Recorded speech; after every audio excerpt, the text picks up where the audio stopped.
I messed up. So if you guys didn't get the recording, that's why you got to come live. So you get the good stuff. But if you're watching this recording, basically you should be actively trying to maintain your weight in a healthy calorie range for the majority of the year. I said 2/3. It is very individual. But if you are actively trying to lose weight and you got your diet, your nutrition, your calories, your protein levels, and everything's on lock, and you're in a quote unquote deficit and you're hitting your workouts and everything, you're not losing weight, you cannot out diet a bad metabolism. Okay. So that being said, who's ever been working with a trainer and he's just like, go on my fitness pal and whatever that my fitness pal recommends is like hit that calories. So my fitness pal, if you go in like, I want to lose here's my weight, here's my goal weight, it'll spit out a number and like how fast do you want to hit it? It'll spit out a number what you should consume. Right now, I could tell you right now, those are terrible calculations. They're drastically under feeding you to get those results faster. And the faster you go away from maintenance, the quicker your body is at adapting and being resistant to fat loss. Okay. So who's been eating 1,200 calories, 1,000 calories, sub 1,400 for like more than 6 weeks and not lost any weight? Has anyone ever experienced that before? Put your hand up if you have, or just say me now.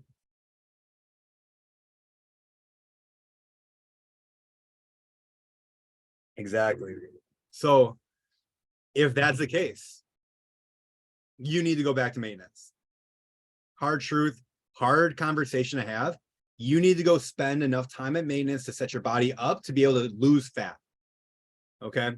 I don't want to go into all the science and all the reasons why, but just pretty much like continuing to do it is going to make you feel more defeated, feel like a failure, feel like your body's jacked up. You're probably taking your hormones further from homeostasis, which is a safe place, a healthy place. You're taking you're probably stressing out your gut health and a couple other things by not eating enough food, which sounds crazy, but you cannot out diet a poor metabolism. And trying to do so is going to ironically make your metabolism worse. Have you guys ever heard that before? Yeah. So if right now over this course of this 3 weeks, if you've been eating like that sedentary level, that lower level of calories and losing weight, that is great. I'm super excited for you. You can do that. You have my blessing until you got 2 weeks in a row where you don't lose any weight. Okay. If you're working one-on-one with us, that's kind of like what we do. We make sure that you don't spend too much time in this defeated state. Because one, you feel like shit, but two, you're actually not moving towards your goal. So I've had some very, very hard conversations with people. And this is how I always look at it. If you're eating low calorie, we got two options. So when I say low calorie, you got how you guys have your sedentary level of calories. Like when you go to the BMR calculator and then it says sedentary, that's like kind of the lower level, which I like people to be at. If you're lower than that, a lot of people eat like, when you get your BMR calculator, they eat at their BMR. That makes sense, right? I'm burning everything on top of my BMR then should be excess calories burned, right? So that's like if my BMR, my basal metabolic rate is 1,500 and I eat 1,500 calories, that means every calorie that's going towards exercise, every calorie that's going towards NEAT, your non-exercise activity, every calorie that's going through breaking down my food and my digestion, that puts me further into a deficit. That makes sense. Well, what happens when you're eating at your BMR and not losing weight? Because like, think about that in theory.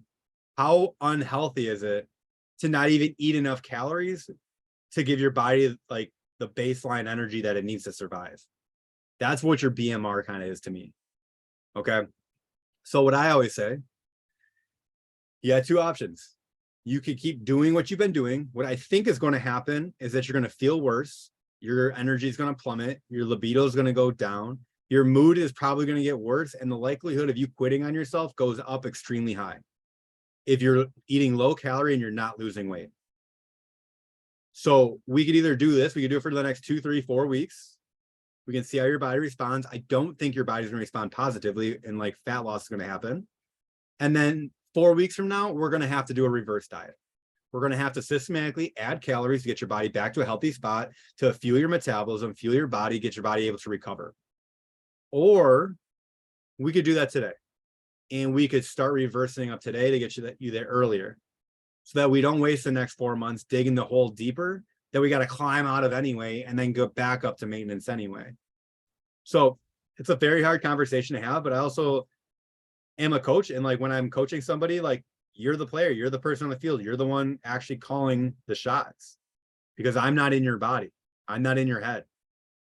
I'm coaching you through what I think is healthiest for you. Does that make sense? That's a little different than I think most people are familiar with. And the thing that I want to kind of emphasize is that it's your decision at the end of the day. I just want you to be fully aware of every outcome that's possible. You could go super low calorie. You could lose some weight. You could lose muscle mass. You could lose you could get smaller on the scale, your body be willing to like sacrifice muscle. And then when we do a reverse diet and go back up, it's probably going to be harder, and you're probably going to gain more weight during that time because you went to such an extreme for too long. Okay. So those are kind of the outcomes that I always like to say. So what I would rather prefer is not to have those situations. Wouldn't it be cool to go into a deficit and lose weight? Yeah, that's probably the most ideal, right? Like, I've been living here, I go here, and then I lose the weight. That is what I want for everybody. Because one, it restores faith in yourself and restores faith in your body. It's a good thing to do overall. But two, that's like how weight loss should be. Okay. So if you have been losing weight, you have my blessing to continue to lose weight. Deal? Deal. If you have not lost weight and you're eating less than those calories, congratulations, you just started your reverse diet. No problem. Like, not good, not bad, just is what it is. That also being said, like, today you're the perfect result of how you've been living for the past 6 weeks, 6 months, 6 years, or 7 weeks, 7 months, 7 years. If you like sevens better. Sorry, I don't know what that was, just like in my head instantly. So, but you're the perfect result. And if you're not getting what you want by being in this deficit now, that's cool. It just means your body's not used to where the calories are at, and you got to get it to a healthy spot. Does that make sense? Or am I kind of like, am I going too in depth? Am I going too over the top? Should we keep it more surface level? Let me know in the chat, or unmute yourself and say, this is my situation, Ryan. What should I do?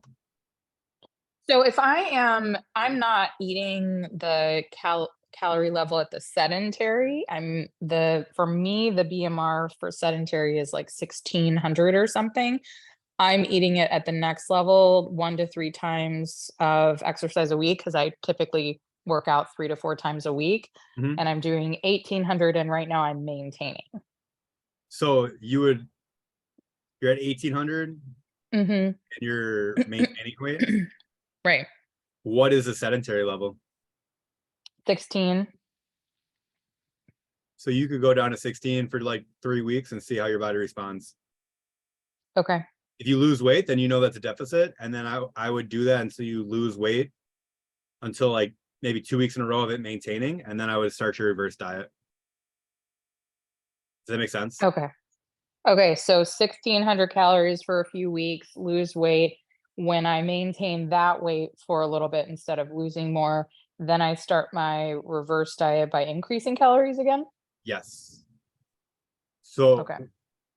yes. So that's what you could do to see how your body responds. So if you are, so what does it say your calories should be at for someone like your age, weight, height, who exercise like 3 to 4 times a week? 1834. Okay. Oh, wait. So that's 1 to 3 times a week. Is that what you just asked, or were I you think so. asking? Yeah. Okay. Yeah. 1 to 3 times a week. For me, it's 1834. Okay. And that's your maintenance. Are you Okay. cool with it? So Are you I cool with it? should, yeah. So, but you're saying to see weight loss, I need to go down to like 1600 for now. Yep. Like 20% deficit. Okay. Wait, take that, multiply by 0.2. That's how much I would take off.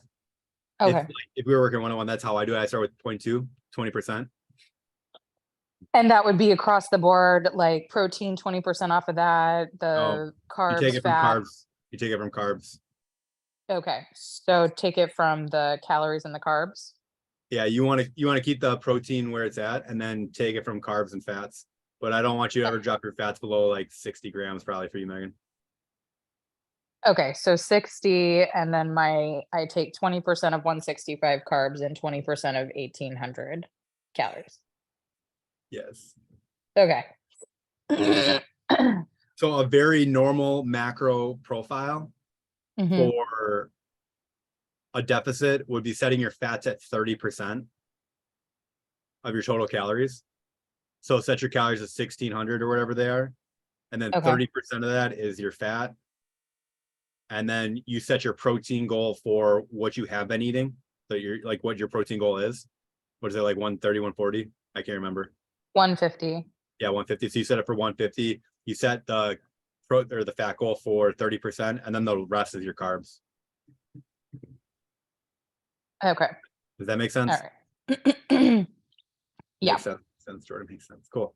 Awesome. So now that we kind of expect, like, kind of teach you guys exactly like what to do when it comes to calories, macros, whatever, based off how your body's responding. Pretty much, I don't want you to plateau. I hate plateaus. Plateaus are crushers, spiritual, like mentally, physically, like physiologically, spiritually, especially when you're trying to lose weight. If the plateau is the goal, what I said before, maintaining in a healthy spot, love that. Great idea. Keep doing it. All right. The longer you do it, the easier fat loss is. Okay. But if you're trying to lose weight and then you're plateauing, that's no bueno. I don't like that at all. Okay. So you can either start to reverse then, or you can start to reverse now.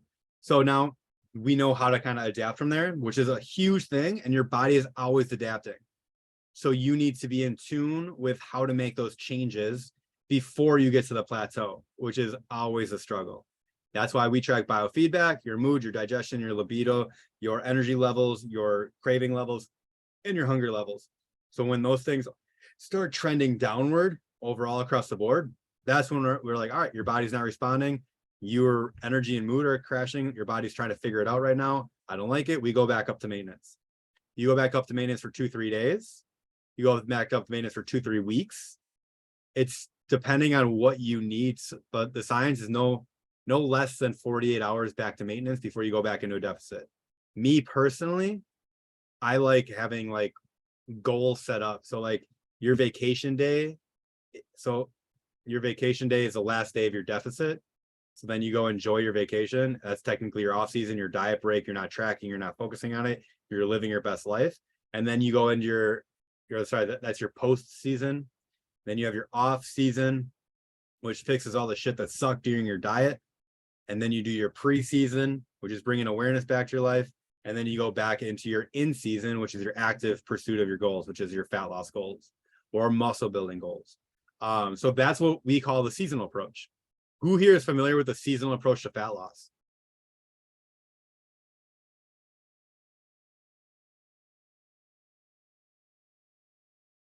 Anyone? Emily. Awesome. Nope. Perfect. This is the secret sauce. No, I'm just kidding. This is how I look at fat loss. So like, are you guys familiar with the goals that I've had this year? So I ran my first half marathon in April. I wanted to break 80 in golf this summer, and then I want to deadlift 500 pounds. Old Ryan would try to accomplish all those at one time. I'd be running all the time. I'd be deadlifting all the time. I'd be golfing all the time. I would not get any of those goals accomplished ever. It's just, that's kind of like how I always looked at it. I want to be leaner. I want to get stronger. I want to like lose fat. I want to get like bench more. I want to deadlift, squat more. It never works. Oh, you learned it from me, duh. Thanks, Emily. Sorry. So now what I did, I had my half marathon in April. All my training, my diet, my nutrition from January, February, March to the beginning of April was geared to becoming the best runner that I could be. My focus went to my half marathon so I could accomplish it and feel good about it. I got to the race day. I finished sub 2 hours. I pretty much made fun of everybody that didn't call me a runner, and I checked it off the list. And I'm done with it. Next goal, golf, break 80. I golfed 1 or 2 times a week. I did chipping exercises in between my calls. I was on the putting mat. I went to the range. I got the equipment dialed in. I golfed until I broke 80. That was my goal. I hit it earlier than I wanted to, but now I did it. Check. Now my goal is deadlifting 500 pounds. So I started my powerlifting program that I have. I'm going to do everything in my power so that on December, hopefully not 31st, I can go deadlift 500 pounds. I'm going to do everything in my power to go towards that goal. So now that's how I look at every goal in my life. So now I'm pretty much thinking like the reason I want to be as strong as possible on December 31st is probably because I'm going to want to lose fat in January, February, and March. So I'm ready for spring. I'm back to my confident, lean body. Have you guys ever thought about life this way where you're like, other than like, I'm always thinking about fat loss. I always want to look better. I want to fit better into my clothes. Like chances are, I bet that's been your guys' goal for a very long time. Does that sound about right?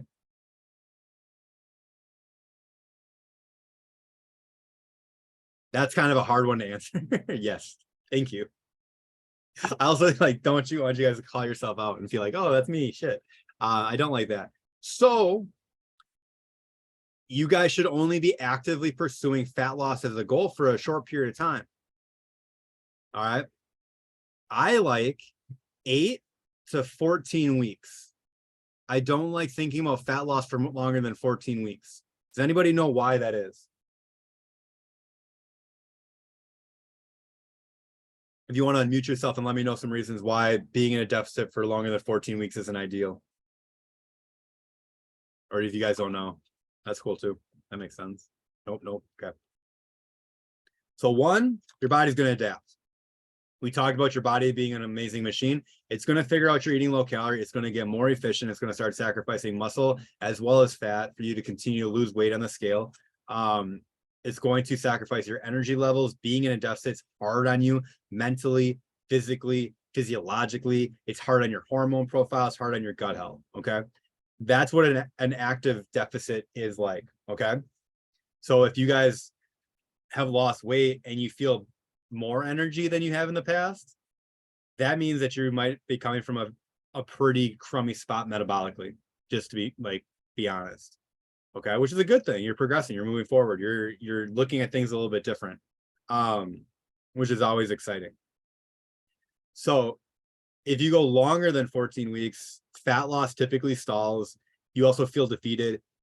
Also, when you're in a calorie deficit, it just drains on you for a long period of time, and continuing being there for longer, it doesn't make it easier. Okay. So what I would do for, for the sake of like, let's time up a calendar together. I want it to make sense for everybody. So right now you have your body weight. Like I said, if you are currently losing weight, I would encourage you to continue to lose weight until you kind of start to plateau, and then you go to your reverse diet. But if you lose weight, you have to do a reverse diet. I've mentioned it a few times. It's where you bring your calories back up to maintenance in a healthy way. You don't just go diet and then go cut loose. Who's ever done that before? They got to their goal, they went on vacation, they cut loose, they gained some of the weight back, they felt like shit, they felt like they failed themselves, then they really struggled to get back onto their workout program when they got back. Hi. Me. Yeah, that's what I did. I was really fucking good at it too.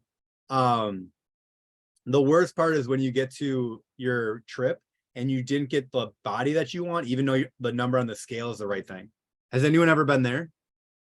Where you lose the weight and you're like, I'm at my goal weight, but like my body doesn't look that good. Yeah, you're just a smaller version of yourself because you lost muscle with fat. You didn't get more tone. That sucks. Hi, that's me again. That was me on my honeymoon. It didn't make sense. I was 190. I worked my ass off. I did so much cardio. I was doing so much strength training, so much circuit training. If you guys saw me at Foreman Fitness back in the day, I was crushing it, like getting ready for that wedding. So I got married in June 30th. From freaking my birthday in February till like June, I was crushing workouts.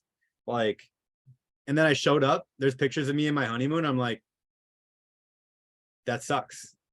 Like I'm just a smaller, chubbier version of myself. It crushed me, honestly. Compared to like now I'm actually heavier than I was then, and I'm leaner. Doesn't even make sense when you think about it, but I am. It's cool. I like it. Okay, back. Let's bring it back in. my bad. I don't want to get too, but like those things suck. They're super defeating. Am I wrong? So now what you guys got to do is like, all right, let's one, let's set our body up to lose fat super efficiently. Sound good? We're all on board with that.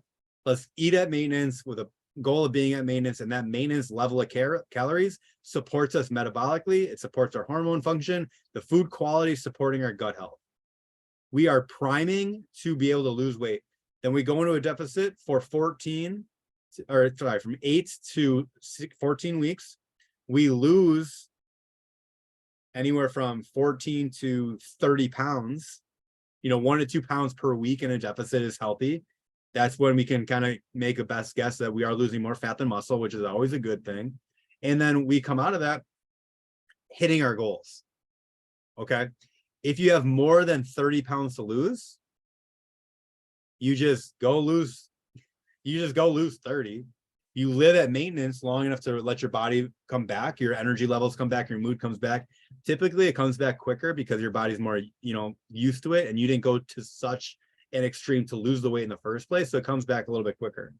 And then you go into another in-season, another active pursuit of fat loss. Okay.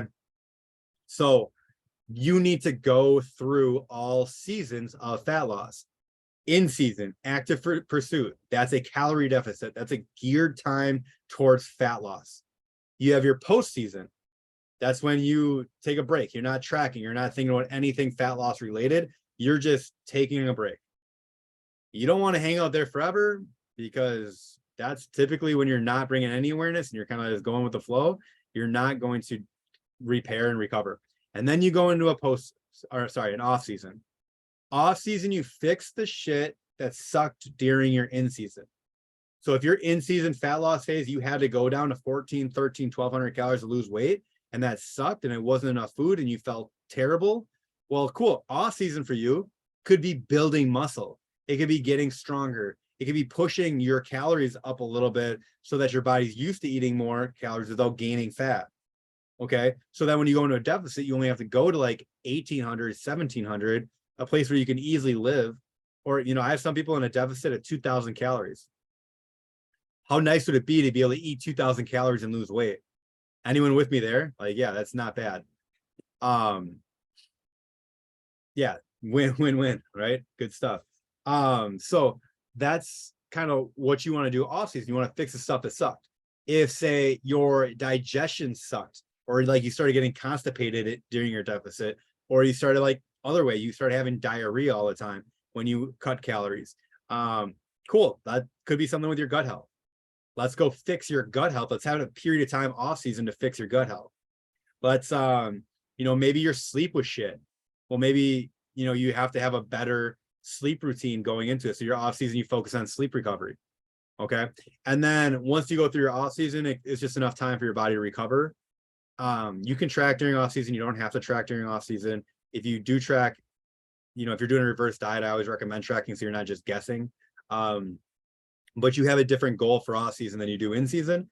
Then you have a preseason. Preseason, you pretty much hone back in on all the skills that it takes to go through a deficit again. And then you go into an in-season deficit again, and you lose the rest of the weight.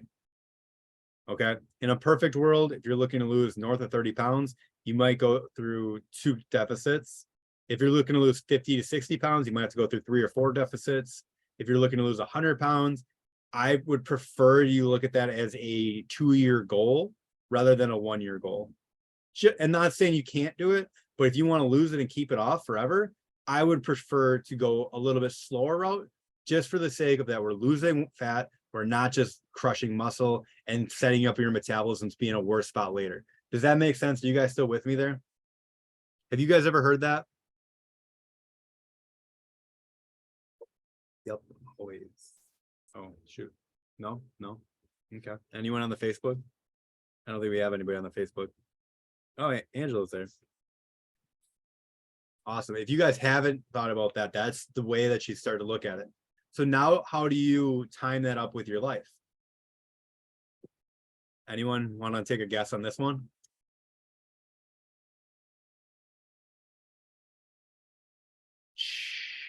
Check it out. Ready? Who has a spring break trip? Perfect. Kim, where are you going?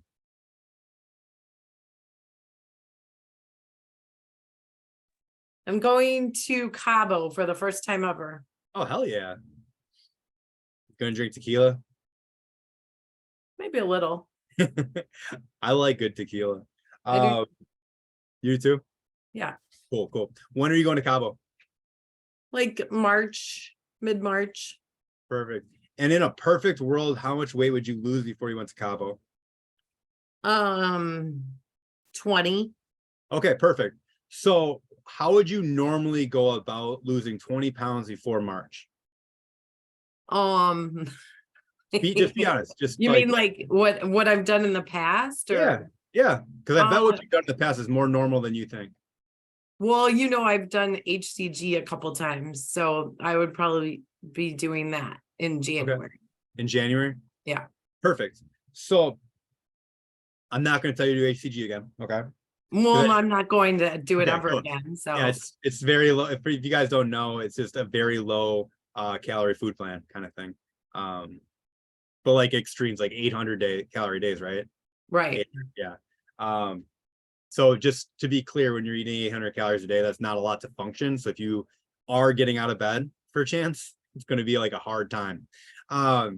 So this is what I would tell you to do now.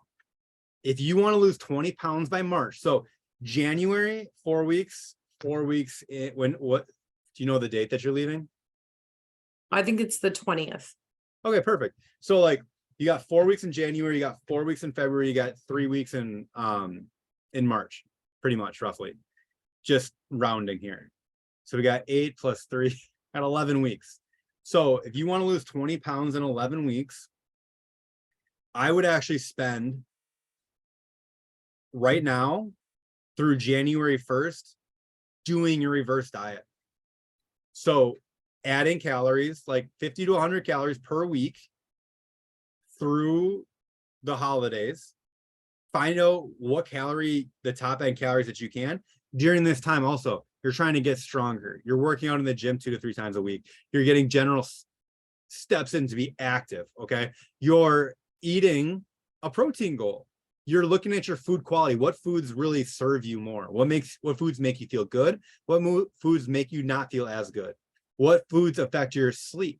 I would focus on having a really solid sleep foundation. Trying to get 7 hours of sleep, 8 hours in bed, or 8 hours of sleep. That's amazing. It makes fat loss a lot easier when you're fully recovering and sleeping. But I would spend the rest of October, November into December to do that. Okay. If you are more aggressive, you might get to your maintenance calories by, in 2-3 weeks. You live there for 6 weeks, give your body the signal that it's super safe. And then January 1, you're right with everybody else, and you go into a deficit, except you have this foundation of amazing habits already. You're always hydrated.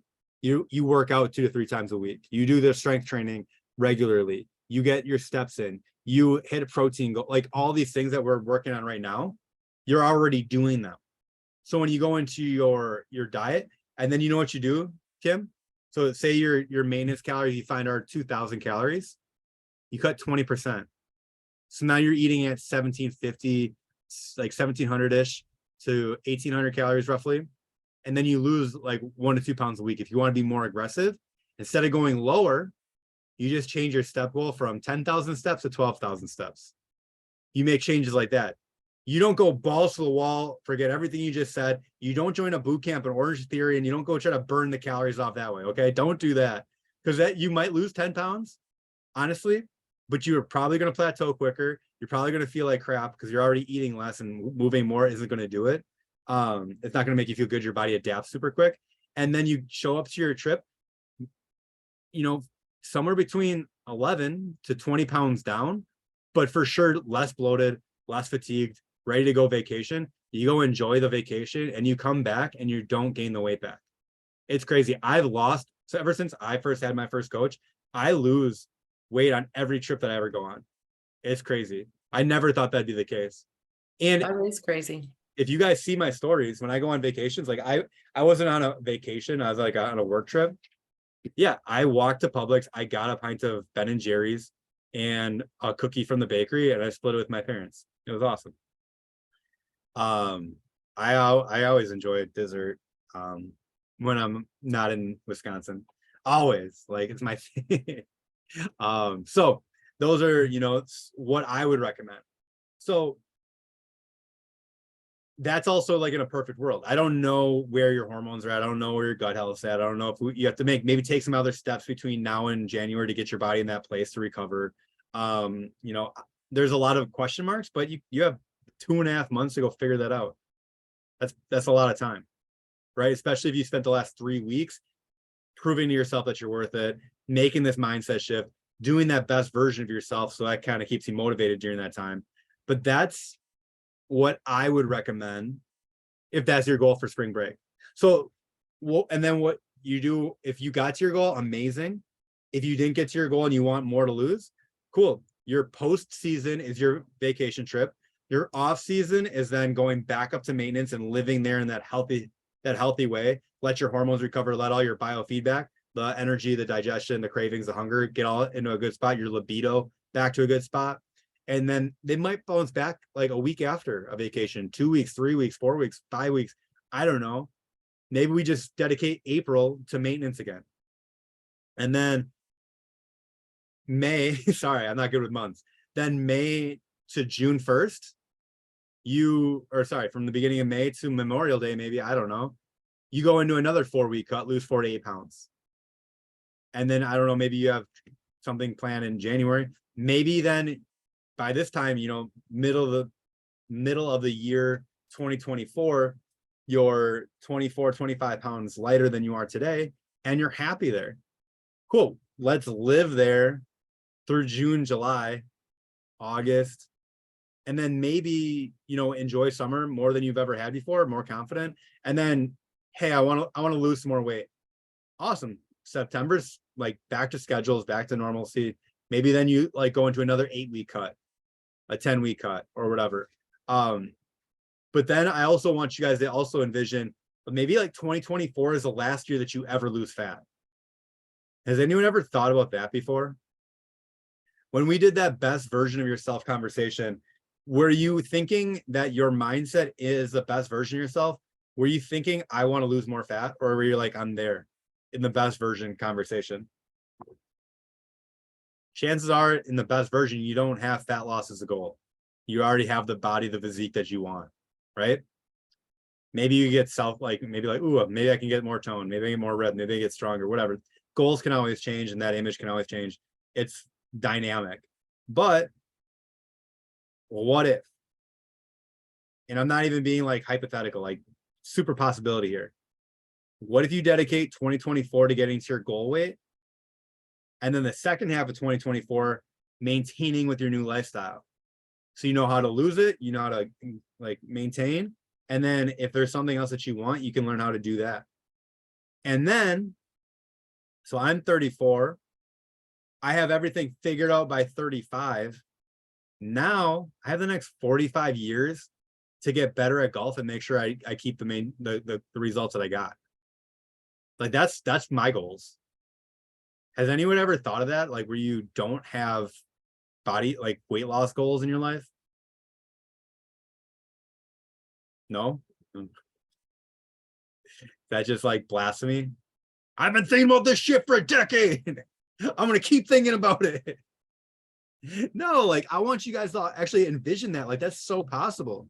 But no one thinks that. They think I got to go do HCG. I got to lose the weight. I hate the way I'm doing it. So I'm probably going to gain it back eventually. Like statistics just are statistics. There's no emotion tie, but like 95% of people who lose weight gain it back. Only 5% of people are able to lose the weight and keep it off after the fact. And I think the people that do that, they have extreme high levels of self-efficacy. What they say they do, they're going to do it. They've built it into a routine. They're not just saying it's a lifestyle. It's what they show up and they do every day. It's not like they didn't do it in some extreme way to get there. They were more consistent than anyone else. That's the secret to success. And I think that takes a lot of mindset work. It did for me personally. I'm still working at it. Someone said today, like, oh my gosh, Ryan, you look great. I haven't seen you for a while. I'm like, actually, I'm the fattest I've been in a long time because I've been focusing on this fucking golf game too much. I didn't let myself go. My weight stayed relatively the same, but it's just not the physique that I wanted. But I also, like I told you guys, I had 3 goals this year. Half marathon. Ironically, even though I know it to be true. I ran more and I got chubbier. I didn't like it, but it is what it is. I knew it was going to happen. I thought it was a possibility, and turns out I was right. Sucks. Then my golf game got really good. Like, it's the best I've ever golfed in my life. Feels really good to beat my dad every time we play. Right? That's a cool goal that I got to write home for the rest of my life. Now my next goal is getting as strong as humanly possible, so that 2024, I'm set up again to lose more fat, to get a little bit more lean, a little bit more tone, be happy, a little happier. Again, I'm selfish. I want more. Or that's not selfish. What is that? I don't know. What is the feeling of I want more? What word am I looking for? Greedy? Yeah, I'm greedy. I'm just greedy. That sounds negative though, but fuck it. I'm greedy. I want more. I want to be happier and healthier in my skin. I want to have zero self-doubt at any situation with my shirt off, so that my boys know exactly what self-confidence looks like at any level. It's for them. All right. So now that we've kind of explained how this works, the last part of this problem is situations. It's trips, it's holidays, it's birthday parties, it's all the shit that kicks you off. Anything come to mind, put it in the chat. I want to know. What has traditionally kicked you off of your diet in the past? Thanksgiving, holidays are coming up, Halloween, lots of candy. Office candy, you know, office meetings, office parties. I don't know if everybody works in an office. But what kicks you guys off?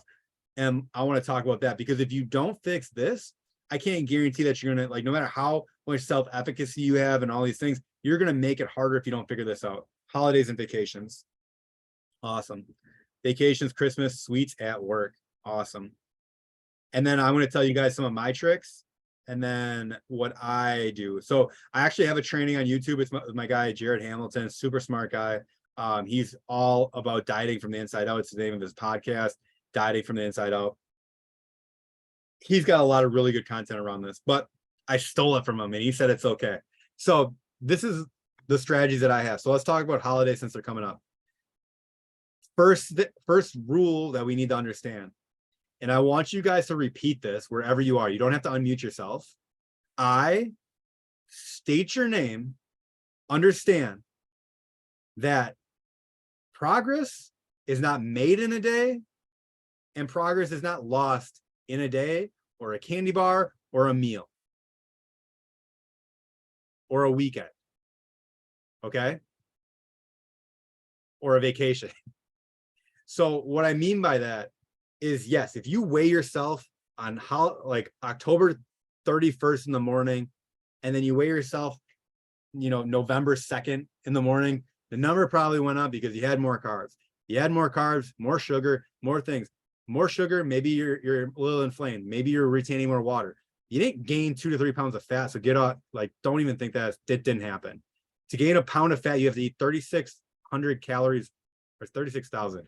3,600 or 36,000 calories over your maintenance. How many calories are in 1 pound of fat? It's commonly accepted. 3,500 calories. It's perfect. So you have to eat 3,500 calories over your maintenance to gain 1 pound of fat. That is a fuck ton of Snickers. All right. That is a lot of candy. If you can eat 3,500 calories, that's a conversation that we probably should not have on Zoom, which is totally fine. But we also got to fix that shit too. Fix that stuff, and fat loss is easier. But progress is not lost in a day. It's not made in a day. We need to continue to kind of know that to be true. But like, energy and momentum can be slashed in a day. You could build momentum through these 3 weeks, get to Halloween, go nuts, feel like shit the next day, not get your steps in, not hydrate. And then the first week of November, you're just kind of like dragging a little bit. You miss a couple workouts and you're like, well, fuck it. Thanksgiving's right around the corner. I'm not going to worry about it until like then. And then, well, then actually, like, Thanksgiving is then, and then the holidays are kind of with like holiday parties, man. And then like Christmas and cookies. Like, I love cookies. Yeah, I'll refocus on January 1st with everybody else, like I always do. Like, you guys see how easy it is to justify just doing the same thing over and over every year, right? But if I understand progress isn't made in a week and not lost in a weekend, well, then I need to get back on. Like, and I hate the idea of being off and on of something, but your why should be so strong. Your program should be so attractive that you look forward to getting back onto it. That's the first trick. Like, if you've lost weight and you feel really good and feel energy right now from eating a certain way, that should be like motivation to live this way forever. Does that make sense too? Like, I didn't have you cut out everything that you love. I didn't say you couldn't have any alcohol. I didn't say you can't eat Culver's or whatever. You can make almost anything work. And when you actually believe that and you should continue to show up, you can keep this progress forever. And like the seasons that I talked about before, or be easy. What I personally do is I have non-tracking days built into my program. So if I'm in a deficit and I don't want to track on Halloween, I don't track on Halloween or whatever day trick or treating is. I could not. Like, it's an agreement that I have. It's like I have an untracked day. I have an untracked meal. It's part of the plan though. It didn't just get there and then I got reactive and then I got emotional and I got sensitive and I said, fuck it. That wasn't the case. It was a plan from the beginning. When I wrote my plan out for 2023, that on October 31st, I go trick-or-treating with my boys, I eat candy. It's written into the plan right now that on November 23rd, whatever Thanksgiving is this year, I'm going to be in Florida. I'm going to eat a fuck ton of stuffing. I'm going to enjoy some turkey because it's like kind of mediocre to me anyway. I'm visiting my parents and I fucking love it. I'm going to get an apple pie. Maybe I'm going to bake one. I don't know yet. I'm going to enjoy the shit out of that day. I'm going to be lazy too. I might go for a walk with the family, but I'm going to like watch football. I'm going to be lazy. You know what I'm going to do Friday morning? I'm going to go for a fucking workout because I want to and I look forward to it. Okay. I'm not making up for my, like, I'm not paying a penance to my sins. I'm not justifying my shitty behavior that I got to go work it off. I'm not creating a negative relationship with exercise because something happens. Does that make sense? I want to move more because when I move more, I feel better. I'm going to be inflamed that day because I'm eating way more foods that typically don't agree with me. I know that to be true. So I want to make sure I'm hydrated on that day. And that's pretty much it. That's like my non-negotiable for Thanksgiving Day. I'm going to make sure I'm hydrated. Keep it simple. Okay. And then I'm going to follow my plan to get to my deadlift goal by December. So I can't just be like missing workouts all the time. I have a goal. My goal is to get super strong and deadlift 500 pounds.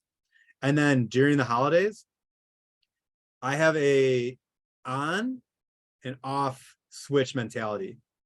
So for instance, when you guys walk into your job and you know you get to your job, you get to your place of business, you walk in, you're kind of like a different person, right? You're like, here's Ryan. Like, especially when you knew me when I was a personal trainer, here's Ryan not being a personal trainer. Chances are I was at a bar because I drank a lot of liquor. And then here's Ryan Murphy, the personal trainer. Very different people. I walk through those doors of work. I am the trainer, the person, the guidance, the group exercise fitness director person. That was who I was. They're two different people. I was on my game again. Look at your lifestyle as you're going to work. You don't just you don't just stroll into work, be like, I'm kind of just going to phone it in today. I'm not really going to do anything. I'm just going to kind of sit here. You know, like, door closes or door opens, you walk through, that's who you got to be. So now you just imagine that's how it is outside of there. So, you know, for Thanksgiving, maybe it starts when you cut the turkey and then it ends when you have your last piece of dessert and then it's back to business. Or the day I wake up and then the second I go to bed, it's back to business the second I wake up. Does that make sense? So it's back to business. It's not on or off. It's like I'm having a diet break. It's a part of a plan, and then it's back to business.